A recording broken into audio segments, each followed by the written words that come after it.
Hey everybody, welcome back. This is Phil, I'm and Candace.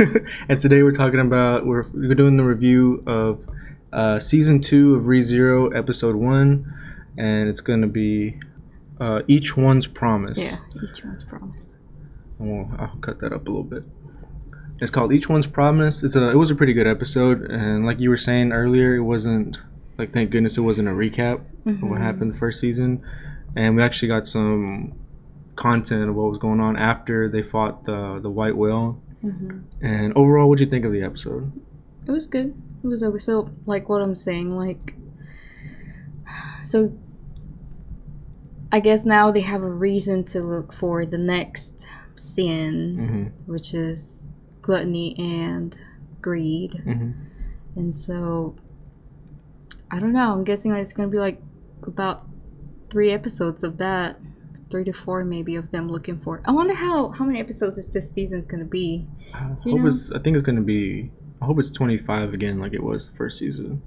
Yeah. But yeah, just a quick recap though of what happened. So it's following the events of what happened at the end of season 1, where they just finished beating the white whale, and then Betelgeuse and the other fingers. Yeah, they just beat Betelgeuse, and they beat the fingers, they beat the white whale, and now everyone's going their separate ways. And Subaru did end up saving Amelia, and they're going back to the base, and then they find out after Subaru is talking about Rem with Amelia, trying to confess about the conversation they had with each other. Well, he confessed. He confessed and about... then Amelia asked who is Rem.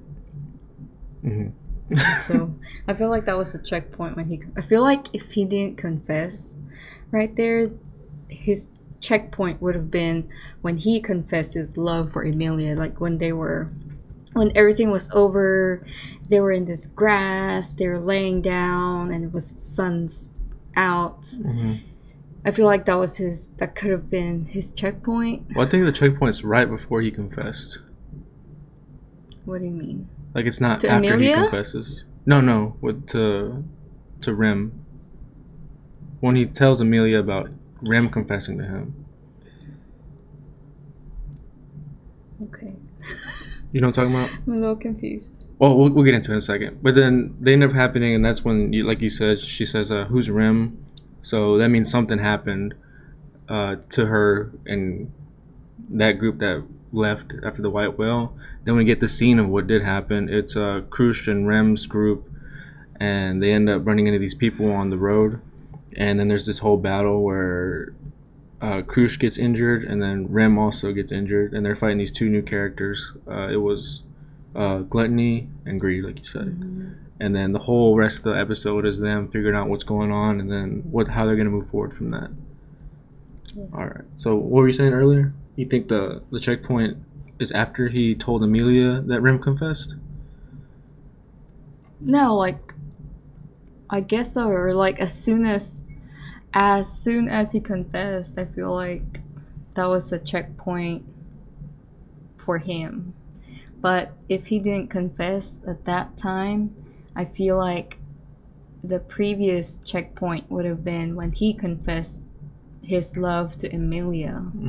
But remember, the second time, it was before he confessed. Well, before he told Amelia. Because I mean, when he tried to kill himself, and then when he came back to life, literally the next words were Amelia saying, "Who is Rem?" And he's already done with that confession. Oh, he did? Yeah. Oh. And then that's when he was like, I must have missed it. well, like, holy shit, you know? Let me go back and watch. Okay, so...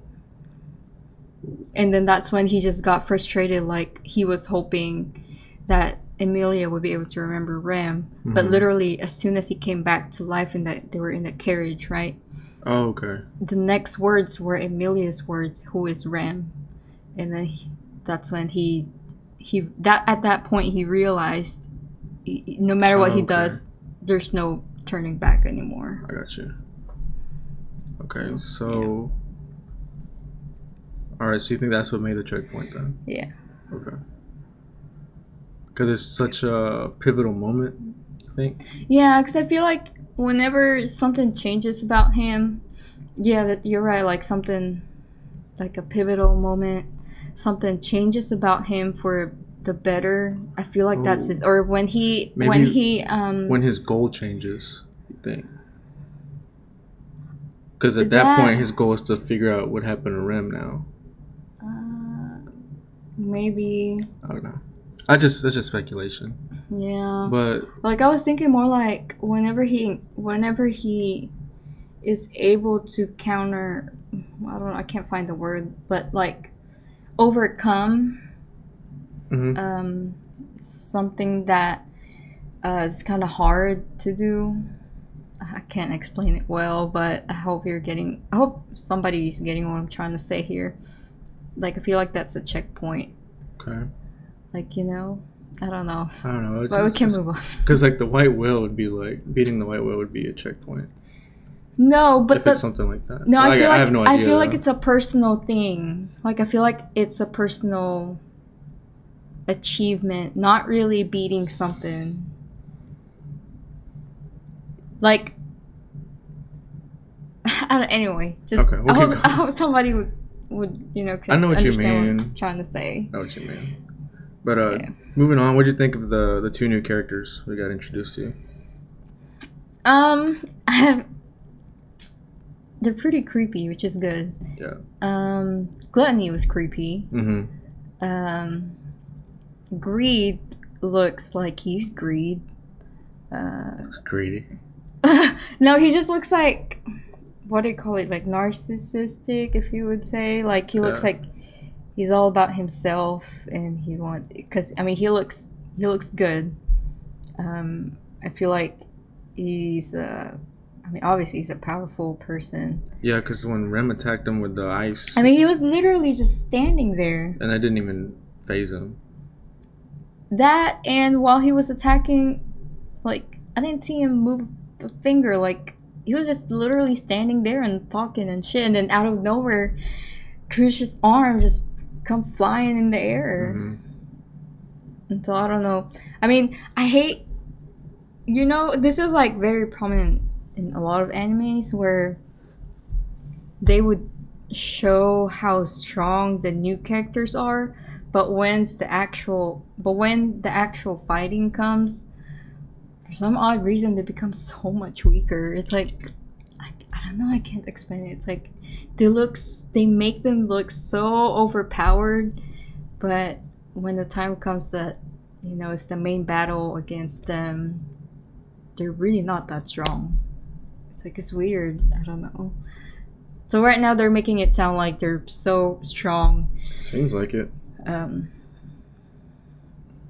But like anyway. Gluttony just completely Gluttony's like the opposite of Greed in like design wise, because he just looks Yeah. like a monster pretty much, and like he was able to block all of Rem's attacks with her chain, the ball and chain. What I'm that she thinking uses. is they work together. I feel like they have to work together because I feel like their powers, whatever their powers are, they complement each other. I don't know. They That's why seem they're together. strong. Yeah. Even alone, they seem strong. Yeah, that's true. But I feel like they do something together that We haven't seen I yet. feel like I feel like they move together. Is what I'm trying to say. It's like when they target something or someone, they Yeah. do it together. Yeah, and I like But the. anyway, so I'm guessing. Well, anyway, I did like both of them though, Yeah, and I think the design is good for both yeah, of them. I was just surprised how easily they beat Crusch too. Because in the episode we saw her arm get taken off, like you said, Yeah, barely any effort. that's their goal. They're trying to make them look so overpowered. But why do you think they attacked them? Who? I mean, I feel like. I mean, Crusch is an important person. But wasn't there? Unless it's the only reason is because they teamed up with Amelia's people. But I don't see why they didn't just attack Amelia. Because remember that whole conversation towards the second half when they're at the table, where Felix didn't want to continue the partnership because of Amelia. Crusch might get hurt. Yeah. So I don't see if the archbishops are focusing Amelia, why didn't they just go after Amelia? Well, they gotta put some leverage, I guess. That's what I'm thinking. I really don't know. I mean, usually they don't attack straight on the main person. They would attack the people around them until they finally get to a point where they can finally attack the main person that they're wanting. But I don't even know. Are they really wanting Emilia, or are they wanting Subaru? You know. I mean, I know that. I know. I think Betelgeuse said this before, where the witch wants Emilia's body, or something like that. I think he said it was like a vessel or something. Yeah. But what if? Like, it didn't make any sense to me why they would have, unless they just happened to run into them on the road. Maybe. Or unless it was because they were going for. No, Wilhelm wasn't with them. Because they killed the beast, maybe. That's why they went after them. And then just whoever they ran into, it just happened to be Crusch's people. Maybe. Rem. That's the only thing I can think of. Maybe they knew, and then it's like some kind of warning. It's like telling everybody that we're here. Yeah. You know? It was just surprising, too. Well, I guess it wasn't. That Gluttony wasn't the actual white whale. Like, there's actually a archbishop that's Gluttony. Yeah. Because even in one of the episodes when when Amelia died and Puck was like gonna destroy the world, he's like, "Oh, Gluttony's coming." He said it was the white whale.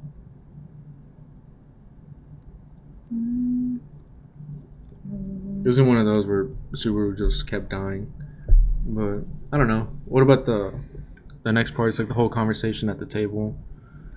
You were talking about how because Crusch ended up losing her memories, and Rem lost her memories and her name from Gluttony. Is what Puck explained. So you said Crusch was speaking differently afterwards? The moment she spoke with, like in the hallway, when she was speaking with Subaru, it just sounded weird right off the bat. It's like, she sounds more kind, she sounds more soft, more respectful. I mean, she's always been respectful, but it's just she's not as. It's just the voice is not as strong as. It's more timid. Yeah, I guess so. Is it just not a lot of confidence, or is it just not certain about what's going on, or like uncertainty? I feel like it's just not as strong. I don't know. I can't explain. But anyways, it was like that to me. To me, anyway. It was weird. It was really weird. It's like the opposite of the Crusch that we know. Yeah. Yeah. Basically, that's what it was. Yeah, so the next part's like Felix tried to dissolve their... What did you call it? Alliance. And then Wilhelm ended up standing up, being the first one to stand up for him. And then also Crusch did too, towards the end. And she kind of comforted Felix about, like, she was just going to be okay. So they kept the alliance, and then the next was like the last part of the episode where Subaru's in Rem's room, just trying to, I guess, keep it together and see what he can do. But I think that's pretty much how it ended. And then Amelia ended up comforting him while he started crying, and that was like a sweet moment for them. And I noticed Amelia started acting like Subaru, where she just wants to help him just because it's him. Like, just, I don't know if it's like more of a, like, she care. I think she definitely does care about him, but I don't know if it's like a romantic caring. I think so. You think so? I mean, especially right after Subaru confessed his love to Emilia, you know how everything kind of changed with Emilia, the way she thinks about Subaru. And so now it's kind of like she'd do anything for Subaru and she'd support him no matter what. Yeah. I wonder if she's going to end up confessing at some point. I don't know. She's weird. I really don't care about that. I just want to see what's going to, like, for the sins. And so we already... Who was the first one? What kind of sin was it? Betelgeuse. Sloth. Sloth. Yep. Greed. They had some weird names too. Yeah. Greed, I'm not gonna look it up. I don't want to spoil it. Gluttony. And so that's gonna be 3 after these 2. And then they kept saying that Subaru was pride. Yeah. I mean, well, the witch is in him, so. Is what do you mean? Like, you know. But is he an archbishop though? I feel like that's what they're trying to make him be. But he still has his mind of his own. They're trying to make him be archbishop? I feel like that's what they're trying to make him be. But anyway, so let's just assume Subaru's pride. What's the other 2 or 3? Oh, the 3 2. missing? Yeah. Wrath, and then lust. Oh yeah, wrath and lust and gluttony. and There's one more. Wrath, lust, envy is different from greed? I think so. Envy. Yeah. Okay. So we've got 3 characters we haven't seen. I don't know how they're gonna go about this, but I feel like we're at least gonna go through most of the sins before they get to the witch. Yeah. Obviously. It's gonna be interesting how they fight them. Cause, like, I have no clue what they're gonna do to try to save Rem, other than look for gluttony. I say talk to Beatrice. Yeah. I feel like Beatrice knows a little bit of everything. She probably knows. And Do you think she could? She would be really helpful in this situation when they don't know anything about. Do you think these she people. could help though? Like she could actually do the healing, or do you think she just knows about it? I feel like she has the knowledge and she has the power too, but for some odd reason they're not using Beatrice as much as I want them to. I think Felix is a better healer than Beatrice. I don't know. Yeah, I have no idea, but I just think Beatrice is a pretty good one. She'd probably know like what to do though, like where to go. Because I mean, she lives in a library. That's all she does is read and gain knowledge. And other than that, she's also pretty strong. We got a little glimpse of how she would be, like how strong she could be. And speaking of that, they said they were gonna go see Roswell, so maybe he can do something, or he knows something. And then Roswell, I'm pretty sure he knows a lot of things. And I feel like part of the reason why he's always gone, I feel like he does his own investigations. That's what I think. Okay. And I feel like he does the actual serious stuff. That's why he's always gone. And he has plans. That's cool. That's what I think. Yeah, I think so. He's too powerful not to be doing something else. Yeah. Yeah. Anyway. I mean, I would even believe that he would go straight to or he would find where the actual witch is. I don't know. You know, but I don't know. I might be overthinking a little bit here. Okay. But we'll see. But yeah, that's pretty much, we covered everything, right? Yeah. All right, that was season 2 of ReZero, episode 1, and we're gonna be doing the episodes as they come out. Now we're gonna try to catch up by the end of this week, hopefully. We're gonna catch up. But thank y'all for watching. Make sure y'all like and subscribe if you like the video. You can follow us on Facebook, Instagram, Twitter, and Reddit, and you can listen to us on all the major podcasting apps and sites for the audio. Anything? That's it. Thank y'all for watching. We'll see you next time.